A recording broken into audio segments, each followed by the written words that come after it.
Abdullayev, məni ateist, dinsiz deyib damğalayırsınız. Amma mənim dərdim sizin dininizlə deyil. Mənim dərdim sizin bu passivliyinizlədir.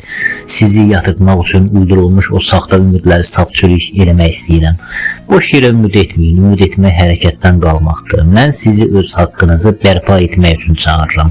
Siz isə qulaq asmaq istəmirsiniz. Mən niyə Allahla bu qədər mübarizə apardım bilirsiniz? Çünki düşündüm ki, göydəki ümidlərinizi kəssəniz, bəlkə yerdəki bu murdar işlərə də fikir verərsiniz. Amma məsələ təkcə Allahda deyil. Siz lom kimi hər şeyə ümid edirsiniz.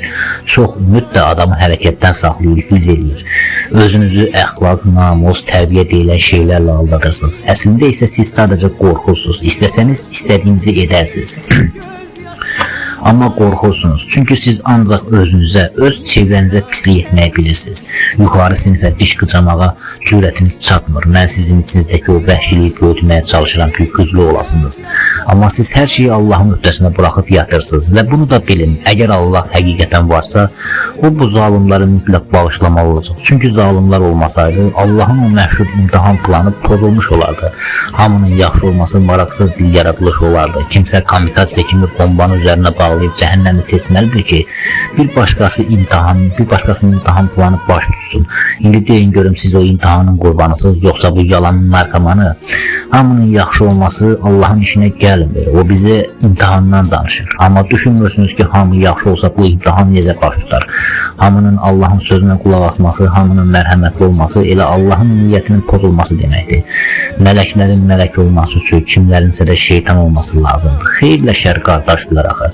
Əgər hamı yaxşı olsaydı, hamı kiçik günahlar edib tövbə etsəydi, Allah bu dünyanı elə həmin an dağıdıb yenidən yarardı. Çünki o bizə iradə verəndə bilirdi ki, kimlərsə mütləq pis olacaq və o pislik, o şər əslində Allahın elə niyyətidir, niyyətinin həyata keçməsidir. Kimlərsə kamikadze kimi bombanın üzərinə bağlayıb cəhənnəmi seçməlidir ki, sizin o maraqlı imtihan ssenariniz tamamlansın. Zalim bu oyunda zərurətdir. Çünki hamı mərhəmətli ola bilməz. Bu oyun maraqsız olar. Allah isə bu ssenarinin uğurla başa çatmasını gözləyir. İndi deyin görüm sizin o yaxşılığınız neçə nəfərin cəhənnəmdə yanması hesabına qurulub. Allah hər nə qədər desə də hamınız yaxşı olun, əslində öz qəlbində bilir ki, birdən hamı yaxşı olsa oyun maraqsız olar. Zalimlər istəmədən də olsa Allahın işinə yarayırlar. Əgər Allah varsa, cənnət və cəhənnəm doğrudursa, ən yazıq elə o zalimlər olacaqlar. Amma Allah onları bağışlayacaq. Çünki onlar imtihan üçün bir zərurət idilər. Pis insanlar mütləq olmalıdır ki, Allahın planı baş tutsun. Əgər Allah bilsəydi ki, hamı yaxşı olacaq, bunu artıq dəfələrlə dedim, bizi heç yaratmazdı da. O bilirdi ki, çox alçaq olacaq. Azlıqda olan yaxşılar isə əməlli başlı bu alçaqların hesabına imtihan ediləcək.